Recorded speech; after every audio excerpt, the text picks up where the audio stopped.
Two Chinese nationals accused of smuggling a dangerous pathogen into the United States. And officials say the substance is a fungus that experts say could be used to threaten food crops if it spread. The FBI now says two Chinese nationals have been charged with smuggling a potentially toxic fungus that could ravage crops in the United States. Welcome back to the government report. Imagine America's cornfields, wheat crops, and rice paddies under attack, not by armies or drones, but by a microscopic enemy smuggled across our borders. That's not science fiction. In July 2024, customs officers at Detroit Metro Airport stopped a Chinese national carrying something shocking: 4 plastic bags hidden in crumpled tissues, samples of a deadly fungus called Fusarium graminearum.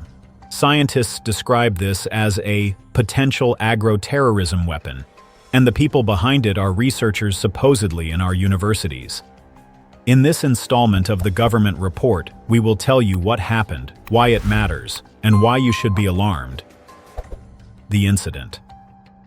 The smuggled material was Fusarium graminearum, a fungus that causes head blight disease in wheat, barley, corn, and rice.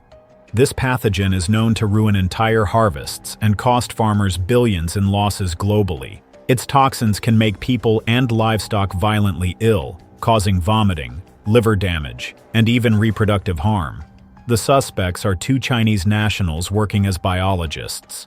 Jian, 33, was a postdoctoral researcher at the University of Michigan. Her boyfriend Zunyong, 34, is a researcher at Zhejiang University in China. Both now face U.S. charges. Customs agents discovered Liu's fungus samples at Detroit Metropolitan Airport in July 2024 while he was returning from China. The incident became public in early June 2025 when the Justice Department announced criminal charges. Liu initially denied knowing about the fungus, but later admitted he hid it because he knew there were restrictions on importation. He planned to clone the strains and study them in the University of Michigan lab where Jian worked. Investigators later found emails and texts showing the couple had even discussed shipping other biological samples and seeds to the U.S. in 2022. In other words, this was a planned operation, not a rogue mistake. U.S. authorities charged Jian and Liu with conspiracy, smuggling a dangerous biological agent, making false statements, and visa fraud. U.S. Attorney Jerome Gorgon warned that their actions, including a loyal member of the Chinese Communist Party, pose the gravest national security concerns. Customs Director Marty Rabin echoed the alarm, saying these charges highlight CBP's crucial role in protecting Americans from threats that could devastate our agricultural economy. What are these pathogens and mycotoxins? The fungus Fusarium graminearum is the centerpiece of this scare, but it represents a broader class of threats known as biological pathogens and mycotoxins. Here's what makes them so dangerous. Fusarium graminearum attacks cereal crops. In wheat, barley, and corn, it causes head blight, where moldy spores spread quickly through a field. U.S. officials note this fungus inflicts billions of dollars in economic losses worldwide each year by destroying grain quality. It's already present at low levels in some U.S. crops, but the smuggled samples included new foreign strains that could be even more virulent. The real hidden killer is the mycotoxin the fungus produces. One is called deoxynivalenol, sometimes known as vomitoxin. When grain is tainted, eating it can cause immediate poisoning, vomiting, diarrhea, liver damage, and immune suppression. As the DOJ put it, Fusarium graminearum's toxins cause vomiting, liver damage, and reproductive defects in humans and livestock. These poisons can work slowly too, accumulating in animal tissues and milk, meaning widespread contamination can inflict chronic illness or even cancer over time. Even scarier, most mycotoxins are heat-stable. According to the World Health Organization, they survive food processing and can be found in cereals, nuts, spices, and dried fruit. In practice, that means baking bread or cooking corn won't destroy these toxins. A poisoning can hit unsuspecting families through everyday foods like flour or cornmeal. WHO experts warn that foodborne mycotoxins range from causing acute poisoning, severe immediate sickness and death, to long-term effects like cancer and immune disorders. In farm animals, contaminated feed causes enormous losses too. For humans, even a small outbreak can overwhelm hospitals and spark panic. Why food supply attacks are the next frontier. Targeting food isn't a fringe idea. It's becoming a calculated strategy. Here's why agriculture is attempting soft target. The U.S. food and agriculture sector is enormous, a trillion-dollar industry employing roughly 1 in 6 Americans. We enjoy historically cheap food. Americans spend only approximately 11% of their income on groceries versus 20 to 30% globally because of this productivity.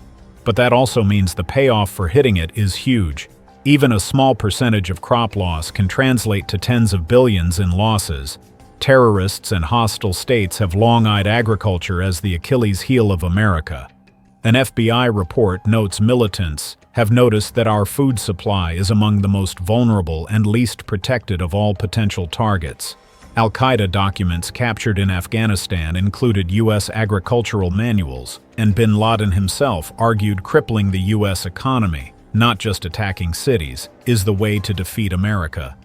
By definition, agroterrorism means deliberately introducing animal or plant diseases to cause fear, economic loss, or social chaos. It's a second-order attack, few immediate casualties, but massive downstream damage. Imagine hearing that the wheat crop is scorched, prices skyrocket, farms fail, grocery shelves empty, confidence in leaders shakes. That uncertainty and fear is the goal. Using food as a weapon is not new. Ancient armies poisoned wells. In World War I, German agents tried infecting livestock. In 1994, followers of a cult sickened 751 Oregonians by sprinkling salmonella in salad bars. Since 1912, experts have counted at least a dozen known agro-attack incidents.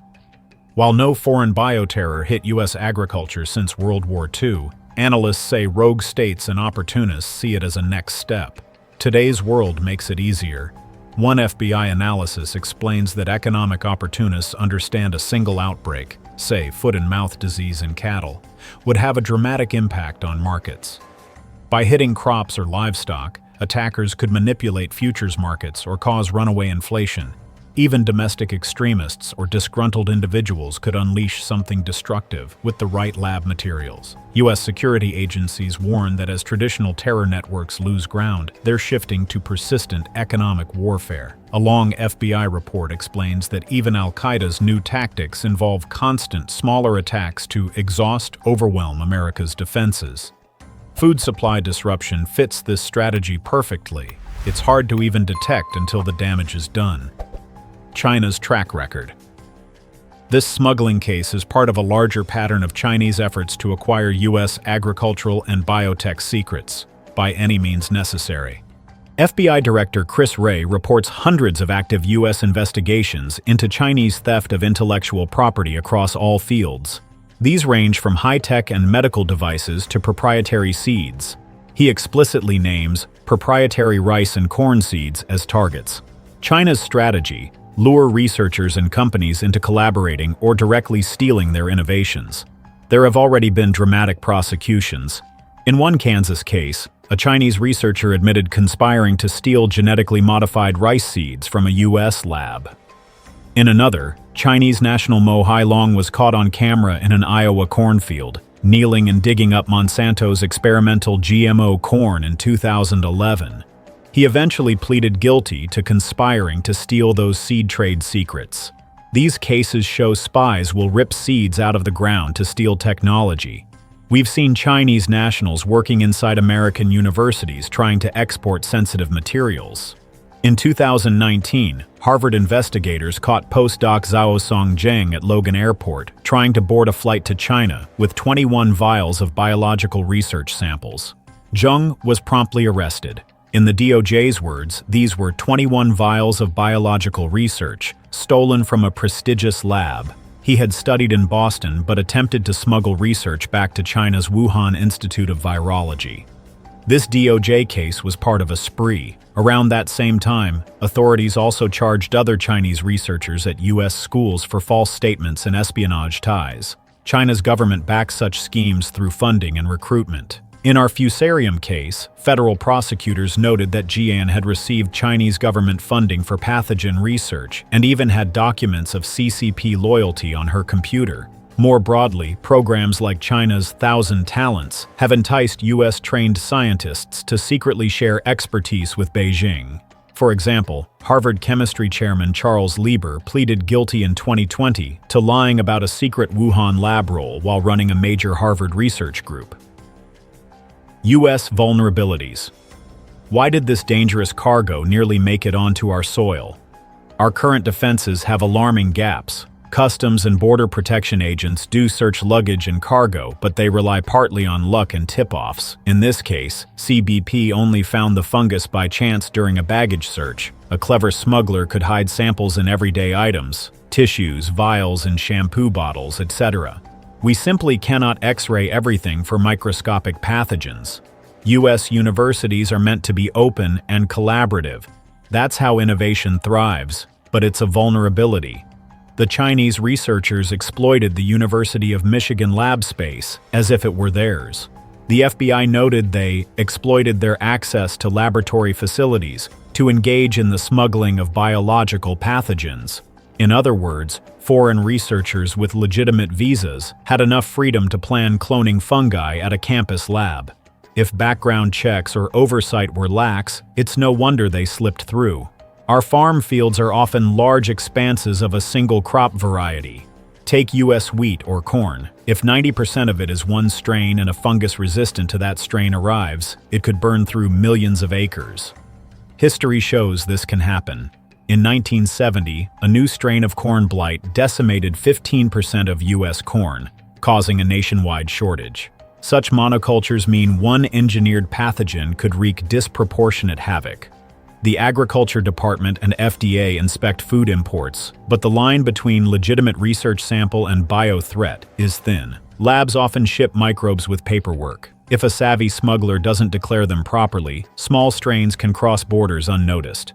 Given the volume of seeds, soil samples, and biological imports handled each year, law enforcement simply isn't looking at all of them with germ detection scanners. Even domestically, several recent FBI cases, outside of this one, reveal agents were so focused on economic espionage that coordinated biological operations might slip under the radar. The focus on cybersecurity and patents has sometimes left agencies playing catch-up on novel threats. The Fusarium case only came to light after CBP acted. Others may be in progress without detection. What this means for America.